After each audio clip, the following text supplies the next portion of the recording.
When talking about food webs, it is easy to understand why the majority of settings in speculative fiction are the way they are. Animals and monsters generally come up as a type of enemy or ally in a game, a source of danger or awe in a story, something that serves a momentary purpose. Regardless of the specific aim the writers have, however, everything reflects on the world they appear in. A favorite type of creatures for both authors and audiences is big fleshy monsters that wreak havoc and look cool or terrifying while doing so. Herbivores are significantly less common, let alone decomposers, ovivores, insectivores. Primary producers themselves are usually shown due to the scenery, not necessarily as a conscious choice, if we have primary producers, that is. Now, not showing everything a world has to offer is not a bad thing. It would be difficult to try and fit the entire breadth of an ecosystem into any story not specifically about said ecosystem. The most common problem I see in these worlds is more fundamental than a lack of diversity. In fact, biodiversity is rarely the problem. The primary issue is an over-reliance on one aspect of nature and not having the necessary framework to make them possible. Too many, too big, too meat-eating creatures and not enough meat to go around. With this series, my aim has always been to promote an approach to world-building that points beyond the immediate goals of a given scene or encounter. I do believe it is a good idea to have at least a vague sense of what creatures live where and how they interact and function before dropping them into the story. Even if the author knows what they want, say just a big old dragon, it is generally better to build something around it, rather than forget that they have an effect on the world and that the world affects them. Why? Well, believability of course, immersion, verisimilitude, and I'm not talking about clunky biology lessons, awkward exposition dumps that talk way too specifically about something that has little to no relevance to the plot. No, working out something like this is nothing but ammunition. Bits and pieces of a world that can be introduced in a diegetic way. Background information that gives depth. It provides meat to the world, which those interested enough can sink their teeth into. Now that I have performed my usual song and dance about why the rest of the video isn't worthless, yes, I'm looking at you smartass commenters that missed the point of the series by a fucking light year. It is time we start dissecting this topic a little more. For example, why am I using the term food web and not the much more common food chain?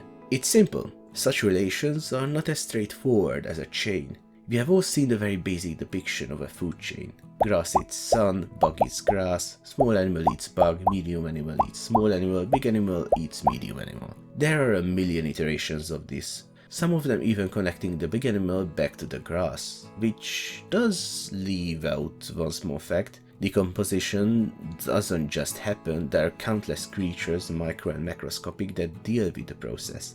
The first chink in the armor is already visible, it just doesn't cover all bases. If literally anything dies, a host of creatures come out to feast. Where do the animals that eat the decomposers fit in? What if the bug is poisonous and nothing can eat it? Is it an apex herbivore? What if more than one animal eats the little insectivore? What if the apex predator eats more than one species of animals? What about an omnivore? What if bees eat nectar but then vomit it back up as honey and bear eats honey? What if rabbit eats grass, poops out grass, then eats pooped out grass? What if horse eats chick? The concept of a chain breaks down. Food chains are a good, simplistic way to get the very basic concept of dependency across. Of a hierarchy, a cycle. It is a very human thing to neatly simplify something as incredibly complex as an ecosystem. Webs are one level higher in terms of complexity, but still not a one-to-one recreation of a biome.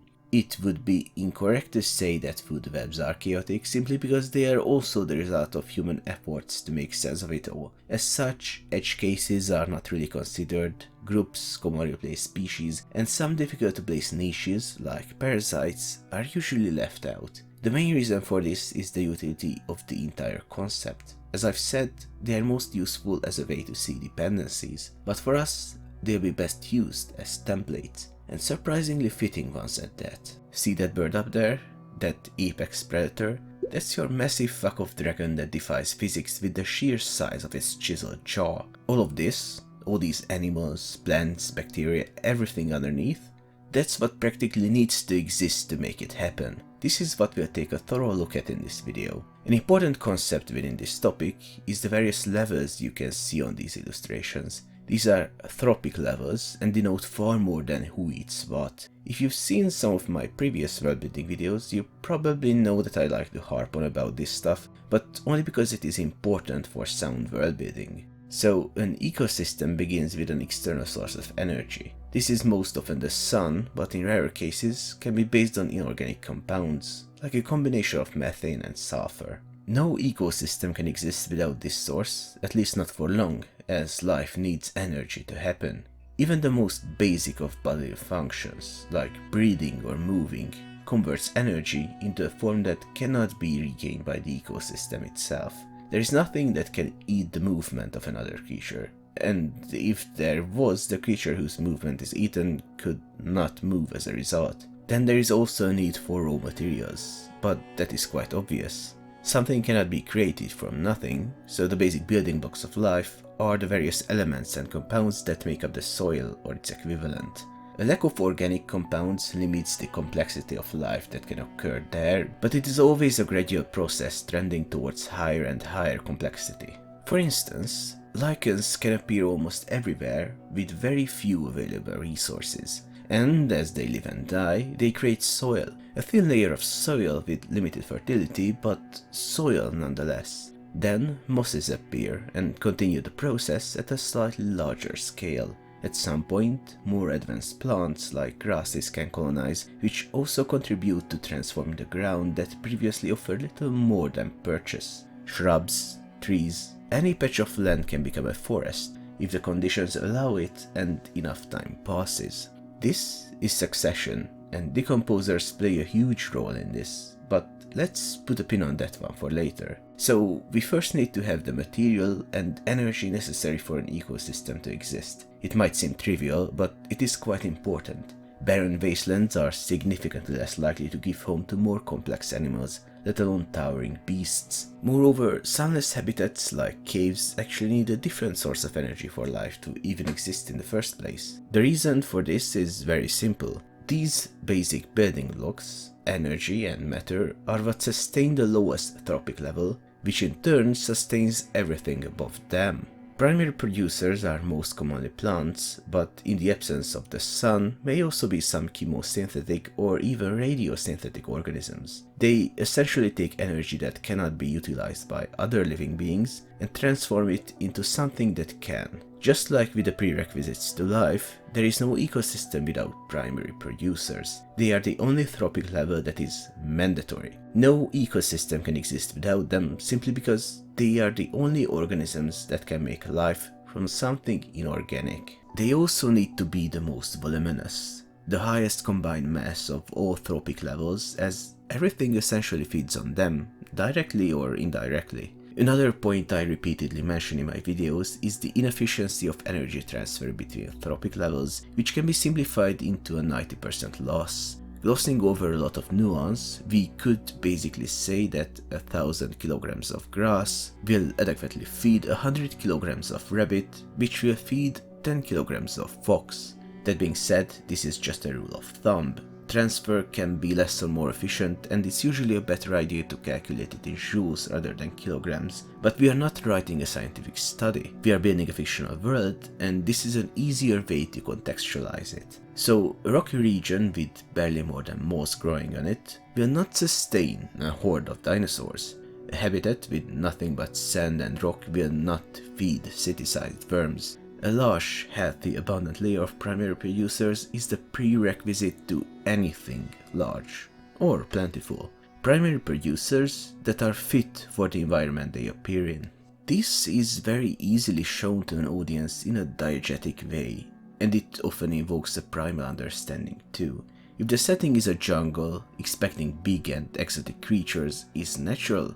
If the setting is a searing wasteland, we shouldn't expect anything larger than a lizard, and even at that size, nothing should be in great numbers. Simple enough so far. Moving up, we meet our first layer of animals. Well, There theoretically could be primary producer animals, but I mean that in terms of earth life. The second layer consists of herbivores and is generally referred to as primary consumers. As you might expect, this should be the second largest layer. Not only are they the animals closest to the original source of energy, but they also feed many of the layers above. Think large, roving herds of ungulates, flocks of frugivorous birds, massive clouds of krill feeding on phytoplankton, enormous armies of leafcutter ants harvesting greenery. Like primary producers, they also serve a very important role. Digesting and utilizing plants can be difficult, requiring special adaptation.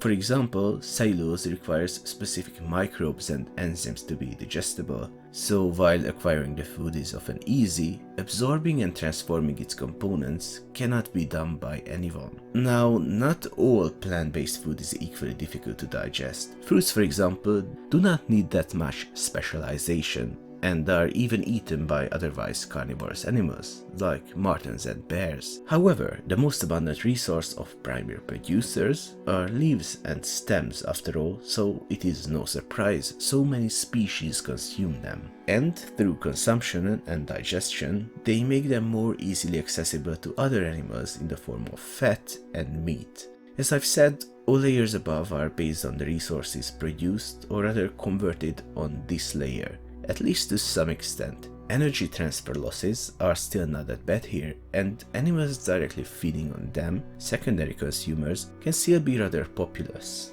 Now, I've shown this image before, and many like it. I even pointed at the top of the web and said that there is your apex predator, but that is not necessarily the case. Apex predator simply means that the animal has no predators of its own. Predators themselves are relatively unlikely to be preyed upon for evolutionary reasons. They are more dangerous to be hunted, there are fewer of them, and are less likely to be well fed themselves. A good chunk of apex predators can be found on the layer of secondary consumers, but they also share this spot with a lot of omnivores and smaller hunters, like insectivores. This layer is perhaps the one most world builders will focus on. Not only does it have variety, it can hold animals that adhere to many of the tropes in fiction. If sufficiently supported from underneath, this may be adequate as the top layer of a fictional ecosystem. Reptilian horrors that hunt herds of flightless birds, which feed on the lush grass of fertile plains. Massive anteaters that hoover up the unending torrent of tiny insects, scrounging the land for any bit of greenery they can find. Tree-climbing centipedes that feed on both fruits and eggs or chicks found within the canopies. But life is rarely as simple as 3 trophic levels. The last example I brought up shows quite well how layers can be piled on top of the ones we already have. Omnivores and small predators, insectivores, filter feeders can shift a relatively simple pyramid shape into something that resembles a mountain range with multiple peaks. Many ant species, for example, consume other insects that may or may not be predators themselves. Then come anteaters or lizards, small vertebrates that feed on the ants. But juicy lizards and succulent aardvarks are nothing to scoff at, so predators feed on them too. Since food webs are just tools for us to understand the complexity of nature, there is no point in discussing any of the higher levels separately. Something being higher in the web does not make it better than anything below. There is no apex or predator. Having more links in a particular path to the top simply denotes a level of inefficiency.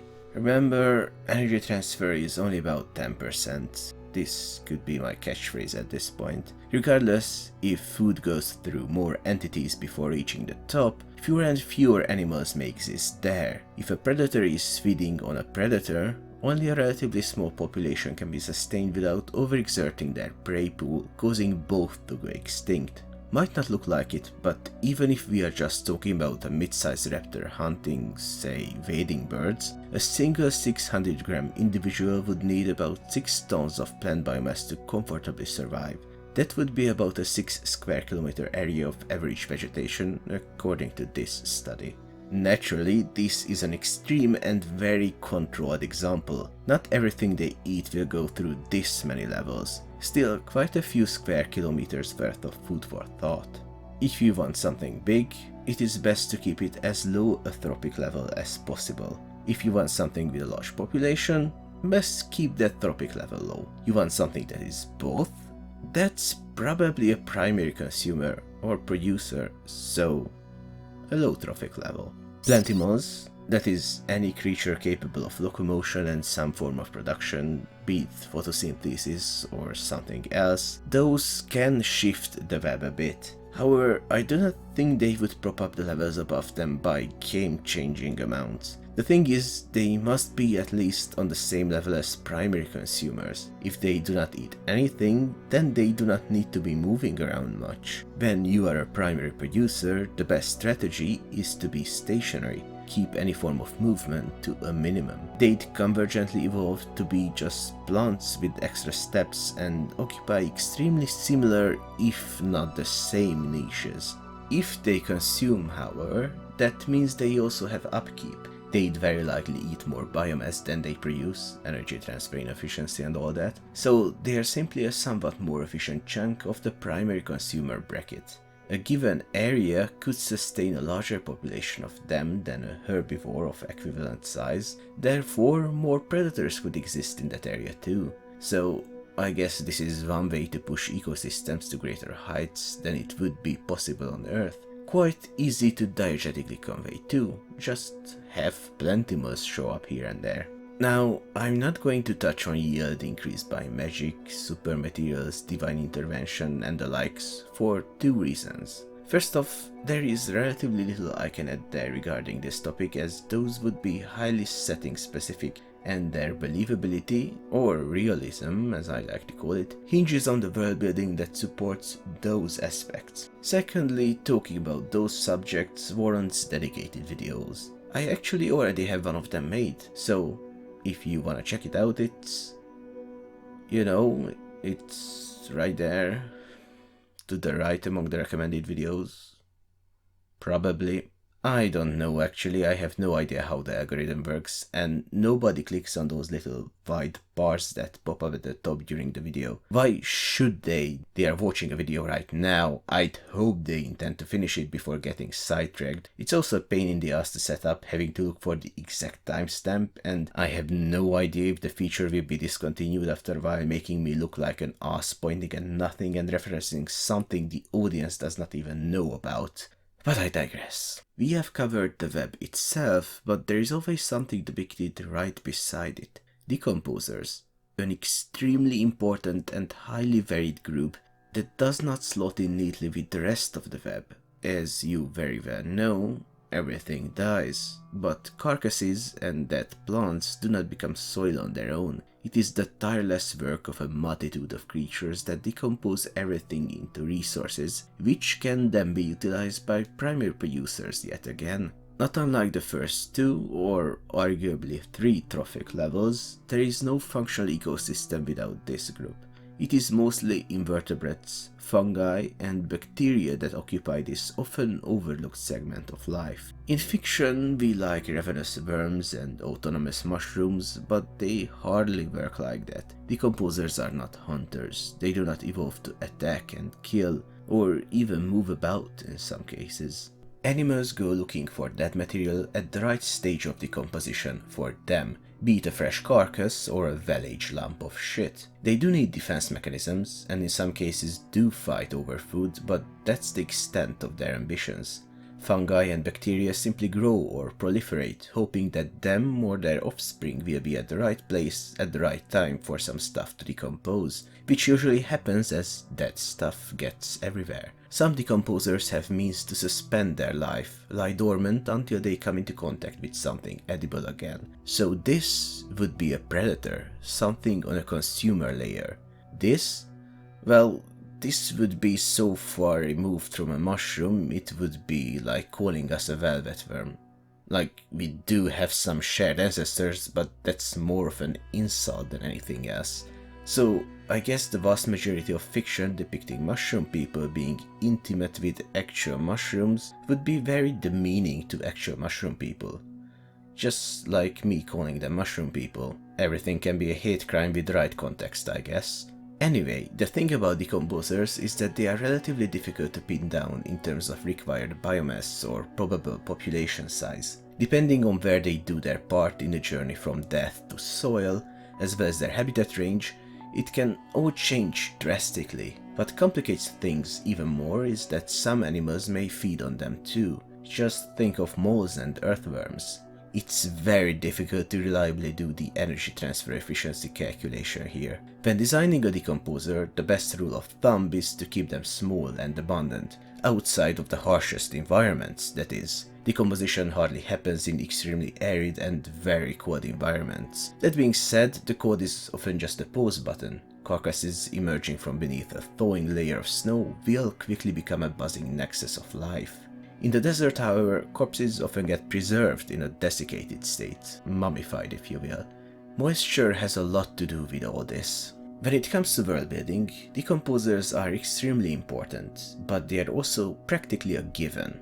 We don't see much of them if no corpses or dung is involved, and if those are involved, decomposers are usually intuitively added to the picture.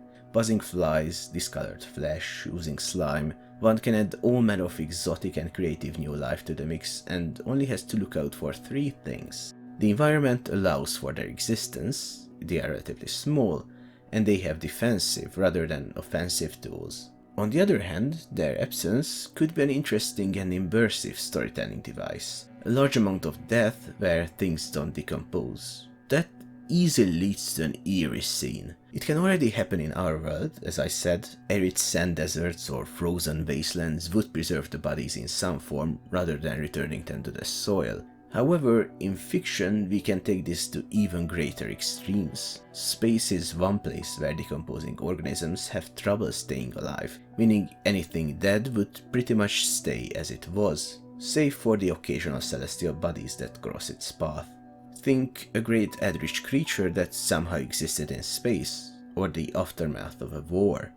Long-lasting monuments to entropy. Imagine a plane of existence, be it magical or artificial, where the food web does not exist as a concept, where decomposers have nothing to do and no reason to appear. Let's say a place that is meant to facilitate travel, but otherwise has nothing inside. Well, I say nothing, stuff like an atmosphere and a livable temperature might be necessary in many cases, but I digress. Anything that's left there, be it an item or a body, would stay there until something external removes it or affects it in some way. I'd imagine cleaning these places might be necessary, else two groups having a kerfuffle might clog the whole thing up. Wormhole janitors. Certainly an idea to explore. Now, the concept of a food web does not cover all forms of life. Decomposers, detritivores, they are kind of described if outside the main attraction. What you will not find anywhere, however, are parasites. The reason is simple, they do not really consume their victim, they just feed off of it. Ideally, they do not kill it either. Parasitic plants would generally fall into the primary producer category. Generally, not all of them actually produce. A perfect example for this is the broom rape. Look at this naked broom rape. I'm not afraid of you, YouTube. Broom rape species have no chlorophyll and are wholly dependent on their host plants. They siphon nutrients from them that they could not produce on their own. Albino plants can also become parasitic by accident. It's quite cool, actually. But that's neither here nor there, we should focus on something else for now. Let's tackle the importance of parasites. Importance more so in terms of well-being rather than the net gain for an ecosystem. They generally do little more than control populations. However, much like decomposers, they are a fact of life. Where there is something living, you can bet your ass that something else has evolved to take advantage of it, or parts of it. I find this aspect of nature a tad bit underexplored in fiction. Sure, there are the fleshy parasites that more often than not give somebody cool powers, grow into vicious monsters, or take complete control over the host. Now, exploring everything parasites have to offer for a setting warrants a video of its own, although I'm not sure if it will ever get voted on. As for today, I'd rather just mention their presence. Now, I'm not necessarily talking about things like fungi, bacteria, or microscopic arachnids clinging to one's skin. Those, while doubtless part of the majority of worlds, hardly deserve a spotlight in stories not specifically about them. It is also very difficult to seamlessly provide diegetic information about those, and for practically no returns to boot. Illnesses are an exception, naturally, but more so for the symptoms and lethality than the microscopic critters themselves. Macroscopic parasites are more important, however. This is less of an issue for modern or futuristic settings, as hygiene drastically improves with advancements in medical sciences. But if we go back to the technological level we had a couple hundred years ago even, or beyond that, some parasites become abundant. I'm talking about animals like lice or bedbugs. They used to be a real menace, very difficult to get rid of and teeming in dirty places. It's not really the lack of comfort that would goad the traveler to spend a few more coins on a proper room. Blood-sucking little arthropods that follow you everywhere are far more of a concern. Wading through the comically oversized sewers is not bad because of the smells, the yuckiness, or the man-sized rats that allegedly live down there. It's all the miniature horrors that will be feasting on you, the worms that burrow into your flesh, the eggs that hatch inside your body to leach your limited nutrients. I feel these hotbeds of virulent life are generally overlooked, if not specifically focused on. I'd say bad living conditions and unclean environments would cause a lot more nuisance for adventurers and the like. Being a beacon of health all the time is unrealistic and makes certain decisions meaningless. I'd say characters actually grappling with the repercussions of the occasional parasite, or caring to avoid places where they might get them, makes them more relatable, more human.